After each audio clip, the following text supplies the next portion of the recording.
Welcome to Education Forum. I'm Herman Badillo, Vice Chairman of the Board of Trustees of the City University.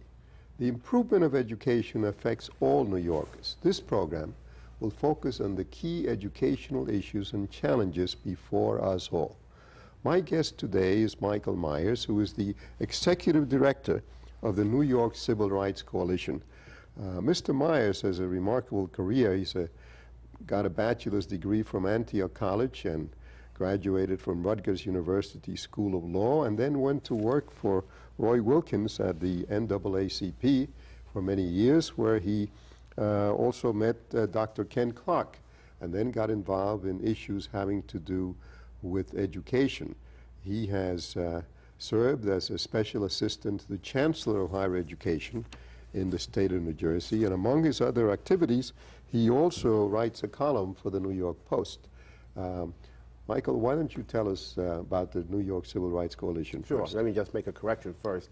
I met Ken Clark first. I met Ken Clark when I was 16, and he was the one, after working with Kenneth Clark for many years, he introduced me to Roy Wilkins, and I became the youngest assistant national director of the NAACP in the history of the NAACP as a result of being hired directly by Roy Wilkins, and I served with Roy Wilkins and Ben Hooks on the national staff of the NAACP. We founded the New York Civil Rights Coalition in 1986 at a time when there was great racial polarization in the city over the racial slaying of the death, I should say, of Michael Griffith, a 22-year-old black man in Howard Beach, Queens. The city was racially polarized. We were aghast at that the only people who were protesting, seemingly and apparently, were blacks. And so a group of 6 of us, myself and the head of the New York Civil Liberties Union at the time, Norman Siegel, the head of the Asian American Legal Defense and Education Fund, the head at that time of the Puerto Rican Legal Defense Education Fund, the Law Student Civil Rights and Relief Research Council, and the New York Urban League, who at that time was Harriet Michelle. We convened a meeting, a call to a meeting of people of goodwill across the city. To say something in a multiracial fashion against racial violence, what I call the racial idiocy, and to oppose racial segregation in all its forms. We had a tremendous response to that, and as a result of that, we formed a coalition which represented over 80 groups, and the steering committee, the 6 conveners was elected the steering committee. Since that time, we've separately incorporated in 1991. We are now a not-for-profit, tax-exempt organization in New York. One of the things that you've done is you set up a special program in the New York City public schools called Unlearning Stereotypes. Unlearning Stereotypes. Can you tell me about that? Civil Rights and Race Relations program.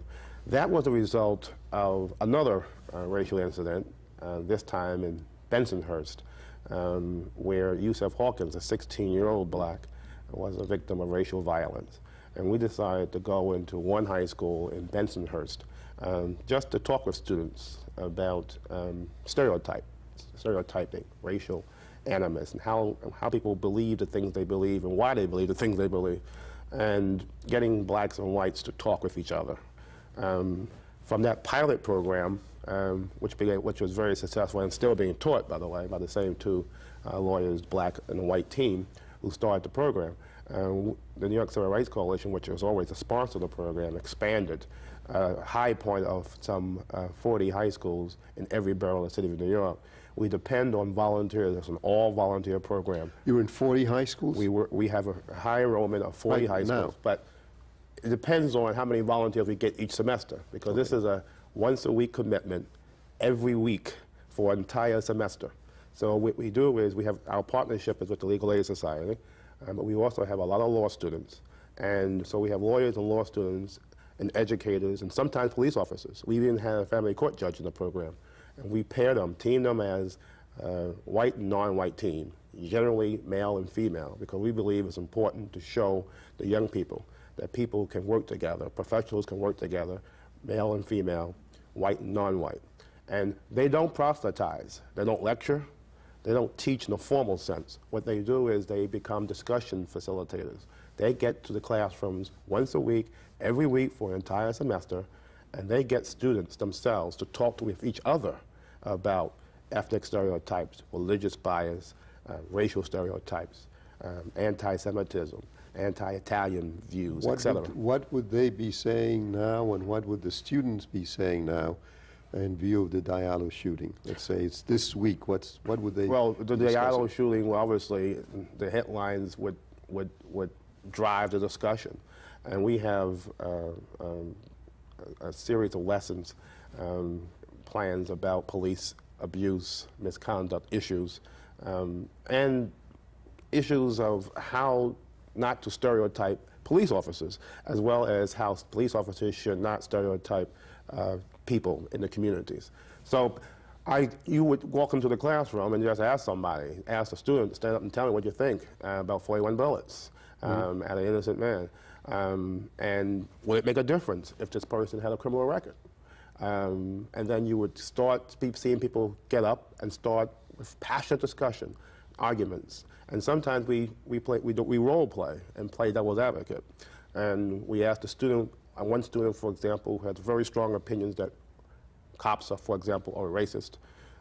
We ask that same student take a different position, argue the other side, so they can see both sides of an issue, or all sides of an issue. So I think it's a very dynamic, very flexible, very educational program, and it's unconventional in the sense that it really gets students, for the first time in a classroom, to get to know each other across racial, cultural barriers and backgrounds, and get them to talk with each other, get to know their names. This is what they cannot get to do in a regular classroom setting, unfortunately, in New York City. Let me take you back into history, because I knew Roy Wilkins, and of course I still was a good friend, and I'm a good friend of Ken Clark. And Ken's enormous contribution was his work on the case of Brown against the Board of Education. How do you think that Ken and Roy would feel about what's going on in our school system in New York City today? Well, I know how Ken feels, and because Ken is still living, and I think I know very much how Roy Wilkins, of whom I was a protege as well, his feelings about the school system. First of all, because of the 1954 Supreme Court decision, we really had faith that through the courts, more so than through the school systems, that there would be integration by now, that we wouldn't have inner city schools composed mostly of blacks and Hispanics going to schools separate and unequal from white suburban kids. So that discourages Kenneth Clark, who for over 20 years was a regent in the state of New York, who fought for, struggled for, argued for racial integration, for the regions to do something about these artificial, arbitrary lines between city and suburbs, and the ways that the New York City school system perpetuated and perpetrated racial isolation and segregation. Well, that battle has been lost now, right? The battle has been lost, I concede it, unless you're going to start moving people to the suburbs and suburbs to the city. That battle has been lost. The Supreme Court has made it very difficult to prove a case of segregation. So that battle's been lost. The city school system is primarily, wholly, predominantly black and Hispanic. Ken Clark believes, I believe, that it is important to have standards, just like you feel. I believe, however, that the Board of Education has been lackadaisical, it's been inept, it's been incompetent. So you've been opposing social promotion? Oh, yes. We oppose social promotion. We oppose any kind of excuse and alibi for letting students get by without standards. In fact, I wrote several articles as a columnist for the New York Post trying to get the Board of Education's attention about social promotion. You have given the leadership and the vision in terms of ending social promotion.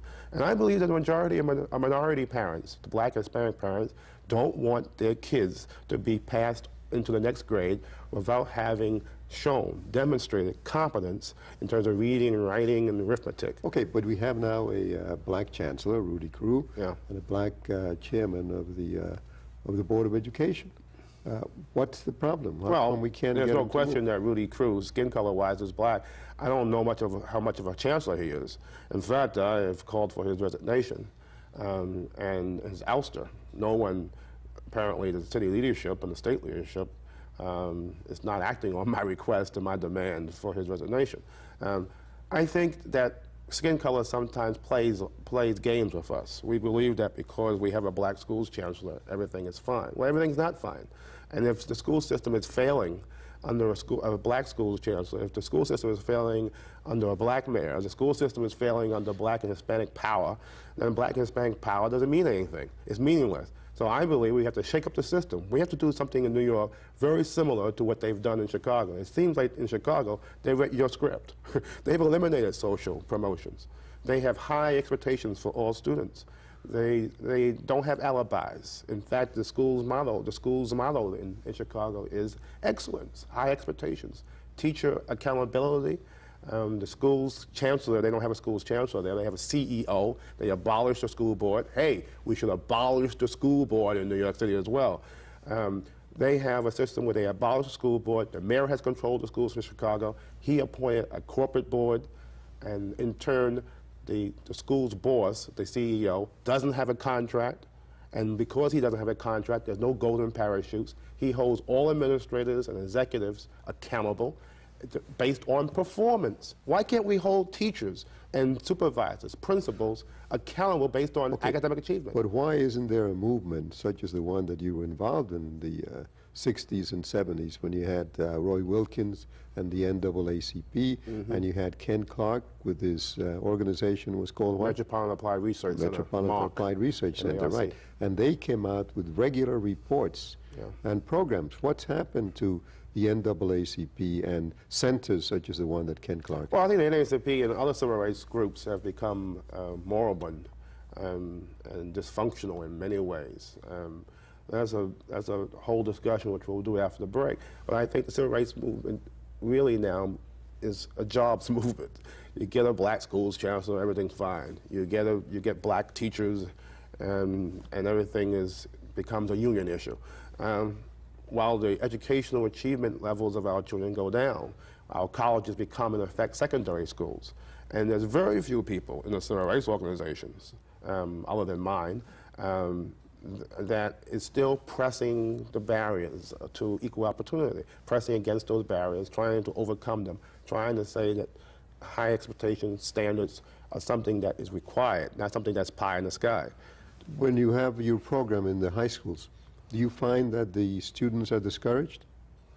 I find the students are interested in having their point of view heard. We find, for some reason, people come into the classrooms and we always tell them, even before they get there, have high expectations of these students. These are not dumb children.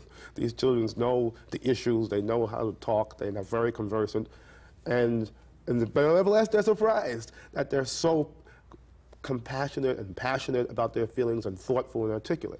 I think, as you do, I believe, that our students have been held to lower standards against which the system, the curriculum has been dumbed down, when we should bring up the curriculum, make it more rigorous, have high expectations of all students, and make them make the grade, and they will. We'll be back after this announcement.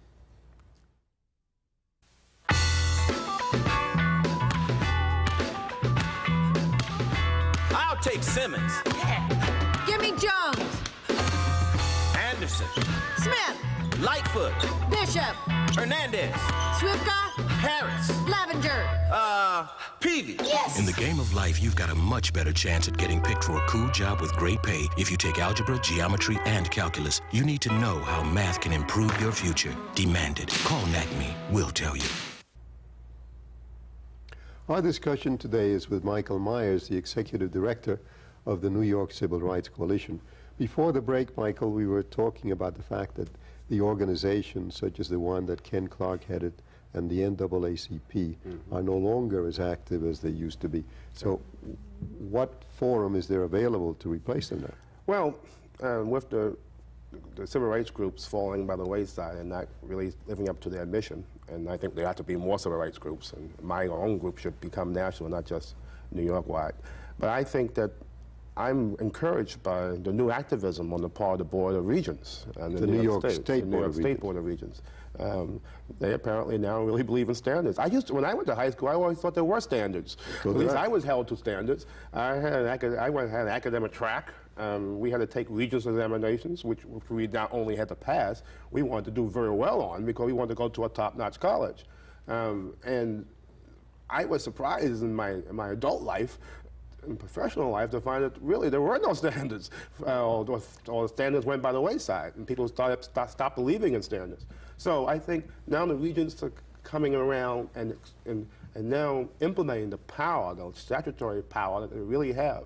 And they're vigorous and rigorous and pushing the systems, particularly New York City Board of Education, into having high standards for students. And that means high standards for teachers. And I want to emphasize that. Well, I want to be sure that they live up to those standards, because the one thing that worries me about the Board of Regents is the lowering of the passing mark from 65 to 55. Yeah. Now, they say that this is only temporary, but I know enough about bureaucracies to know that what is supposed to be temporary tends to become Well, that's permanent. a mistake. You can't lower passing grades. That's a big mistake. Yeah. And 65, as far as I'm concerned, is minimal. So I think you have to maintain the standard, and I don't know why they want to lower it. Right. And so but I think at the same time pushing the local systems to pay attention to standards, to make sure. And eventually, I asked the schools chancellor, the so-called schools chancellor, Rudy Crew, a question about when are you going to hold the teachers accountable for academic achievement? Isn't that what we really want? So that when we look at the union contract, we can say, we can really decide whether a teacher is good or effective based on whether or not her students are actually learning and achieving and showing competence in examinations. This guy had the nerve to say, in a public forum, I'm not going to answer that question. Well, why not? And that's the problem. This chancellor, Rudy Crew, doesn't answer basic, fundamental questions about educational direction and policy. And that's why I say again, he's got to go. You deserve and earn the merit to be the school's chancellor. No, I have enough other problems. Thank you very much.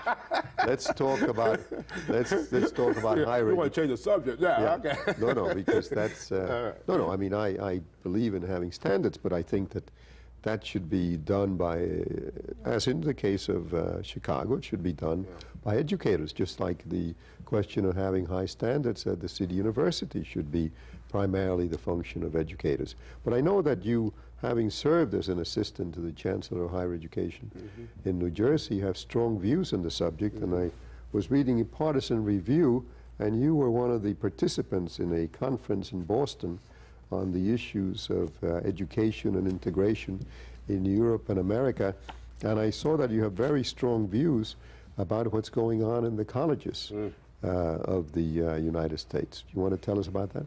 Well, I find what's going on in the colleges appalling. I thought the whole purpose of higher education was to extirpate narrow constrictions of the mind, to broaden people's horizons, to get people from all backgrounds to interact with each other, and to acquire knowledge, higher learning. That's the whole purpose of colleges and universities.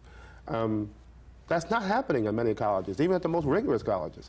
What they generally do is they separate students based on color and national origin.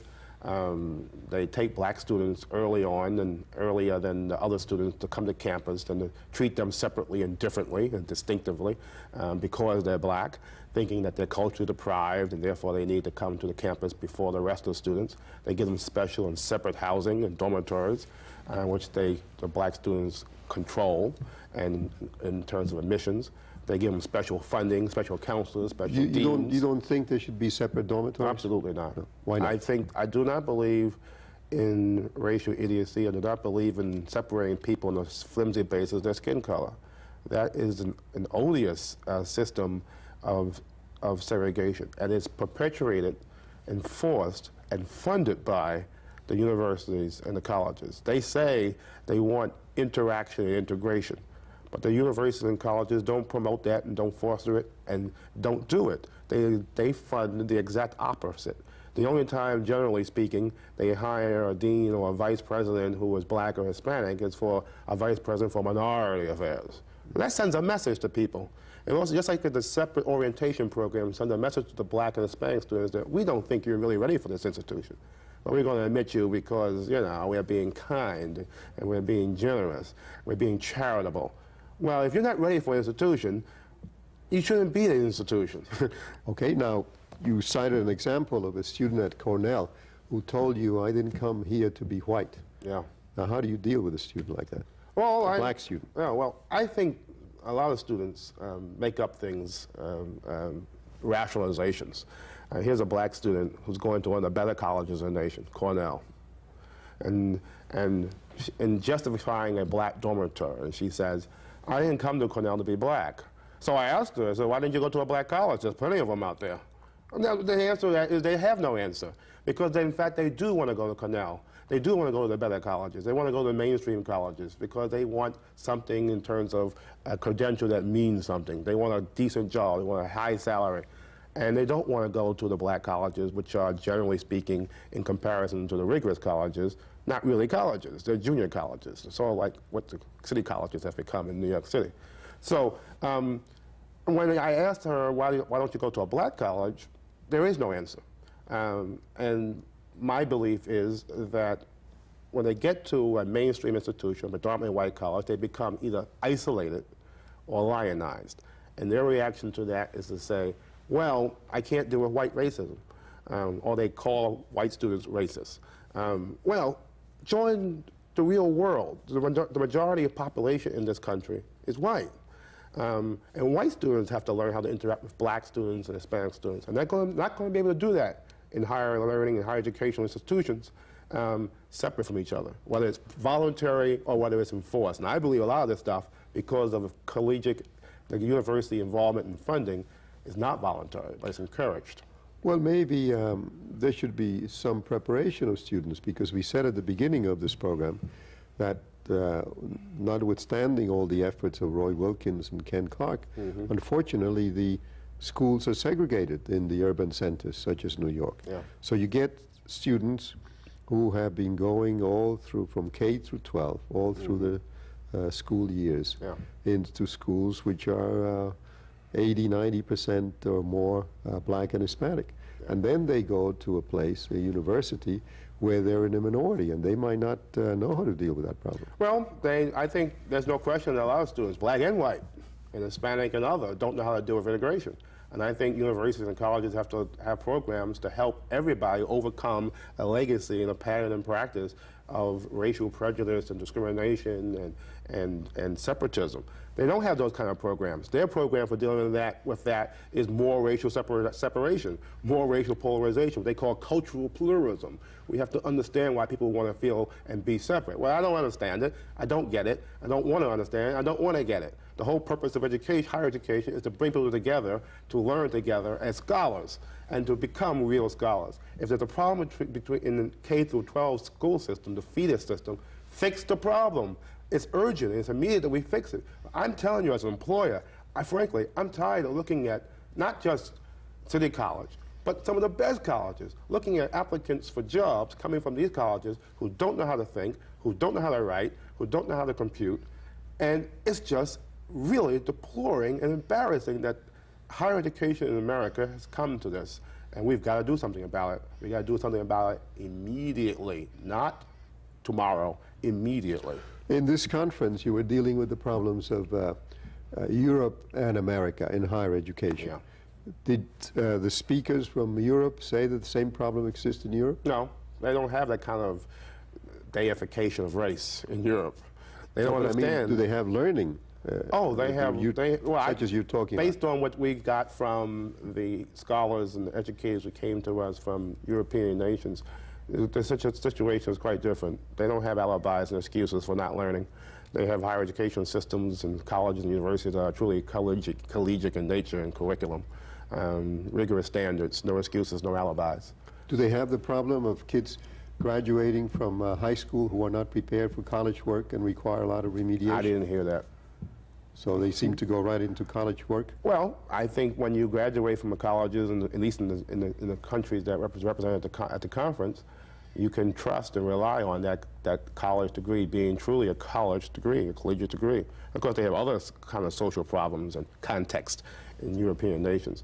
But my expertise is in the United States, and I just want our college degrees to mean something. They should at least mean that our students have a broad sense of history and literature, that they don't start reading Shakespeare at college, that they know how to write and read and compute. This is not happening in American collegiate education, and more importantly, people are not learning how to live together and how to learn together in an American melting pot. We've abandoned the melting pot for cultural Okay, pluralism. but what would you do about the City University, which is now predominantly black and Hispanic, and will get even more so black, Hispanic, and Asian as the years go by? Well, that takes another half an hour, another program. But you got to have rigorous standards. I think that I would close some of those colleges. I think to the extent that you don't have colleges and you don't have demand for the colleges based on people who are qualified for a collegiate education. When you say close, you're talking about shut them down. Community colleges or senior colleges? I'm talking the senior colleges. The idea is that if we have rigorous standards, we won't have as many students coming to college. That's their argument. Well, if that's the case, then we're not going to have a demand for colleges. Close them so there can be more competition for the colleges that are still open, real colleges. The junior colleges, the community colleges, I don't want to call them colleges. I think they're extensions of secondary school. We got to have competent K through 12 education. People got to get a high school education in high school. They get a collegiate education in college. And when you have that happening, then you have your standards raised, and people will be looking in New York as a model as opposed to a... You're probably right. We're going to have to come back for another half hour. In the meantime, unfortunately, we have to say goodbye now.